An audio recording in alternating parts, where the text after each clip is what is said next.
Welcome to Digital Asset News. Today, instead of doing a live stream, I want to talk to you about why I think is one of the culprits for why the market seems to either chop sideways or take enormous or small dips throughout time, specifically when there's certain news that comes about. And I'm going to make this short and sweet.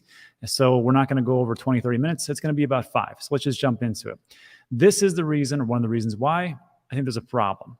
So if we take a look at the markets, I think you already know this. Today is the 22nd. It's about 10 a.m. here, Mountain Time, El Paso, Texas time. And we saw quite a bit of a drop-off yesterday. Bitcoin down 6% in 24 hours, 6.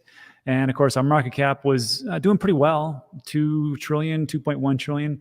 Then all of a sudden, just seems to drop off. Now, there's some winners around here. I don't need to tell you that because you check your portfolio all the time. So the question is, what the heck happened? And before I take a look at the correlation between S&P 500 and NASDAQ, I want to play this video. This is from Fast Money, CNBC. In this first minute and a half or so, they're going to talk about exactly what happened. So just take a listen. And the next part is going to be very pertinent to why I believe that this market will either chop sideways or continue to go down throughout 2022. Not that there can't be a good rally, but I think this is something that you need to know before you do any trading. So just take a listen. I mean, the VIX was up 11%, but if you look across sectors, some of the destruction was awful. In fact, I listened to those Powell comments, and to me, again, evoking and in a glorious way, Paul Volcker, and talking about a guy who basically crushed and rubbed out inflation in a way where actually there was a sense that you no longer had to worry about that. It sounds like that's his goal. And I would go back to Van Halen again and say their next album, I believe, was called Diver Down. And that the minute we heard this, the minute the bond market got up to 295, you absolutely had a case here where the equity market sold off. And again, the destruction wasn't just in retail, wasn't just in some of the high tech names. It was, look at the resources space. Look at these are demand destruction type reactions from a market that listened to Powell. Again, a Fed that hasn't hiked 50 bips since 2000, hasn't gone back to back on meetings since 2006. I know the Fed is telegraphing, but people seem to be taking this for granted. This is not insignificant. So yeah, that's what happened yesterday. And we had known about this. Everybody's talking about it. Jerome Powell came out and said, hey, we're going to raise rates. And he's gone from a little more hawkish, we would say, right? But the thing is that everybody said, don't worry about it. Everything's priced in. We already know it. Doesn't matter if he does 2 hike rates, 6 hike rates, which he's planning on doing. I actually think it's even more than that now. 6, 7, or 8. It's all priced in. It's all priced in. The thing is, if it was all priced in, what happened to the market? So the next person who's going to talk, this is Steve Grasso. And before he talks, I'm just going to tell you, this is who he is. Steve Grasso, Wall Street, New York Stock Exchange pedigree.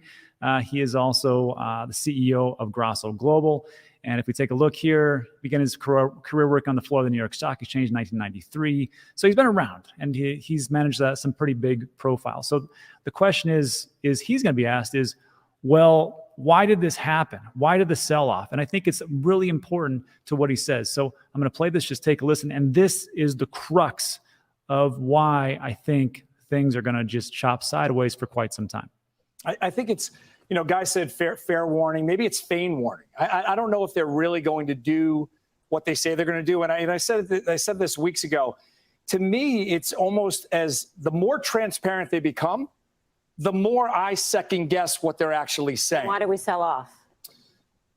Because it's a knee-jerk reaction, and most of this stuff is done by computers versus human beings. Because as soon as the Fed speaks, you have tape reading algorithms these days that actually sell the stock ahead based on words versus based on actions.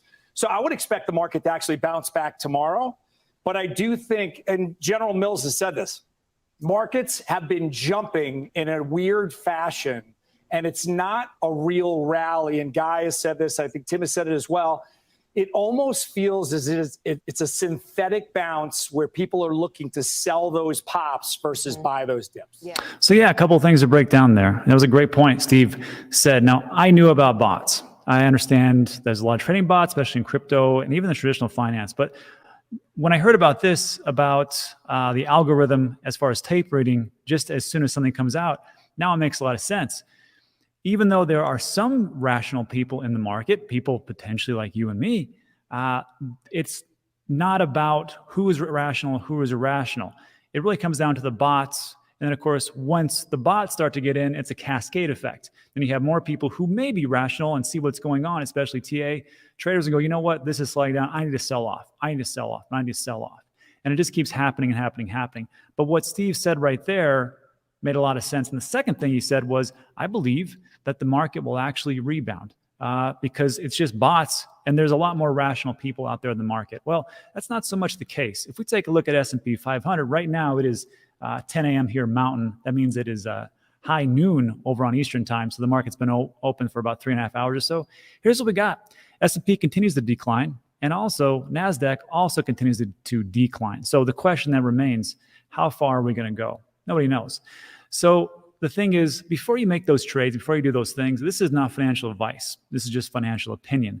I think you should really take a look at the trading that you are up against and the people that you are up against and the people that actually go, I'm not a big trader, and I think it makes a real good case for just dollar cost averaging. I can't beat bots. It's very tough, especially the ones that do microtransactions, millions per second. However, the market goes up, the market goes down. I'm in here for the long time. Time in the market, I think, is more important than timing the market. And that's it. I want to make this short and sweet because every time this comes out, I will probably replay this video so people can actually see it.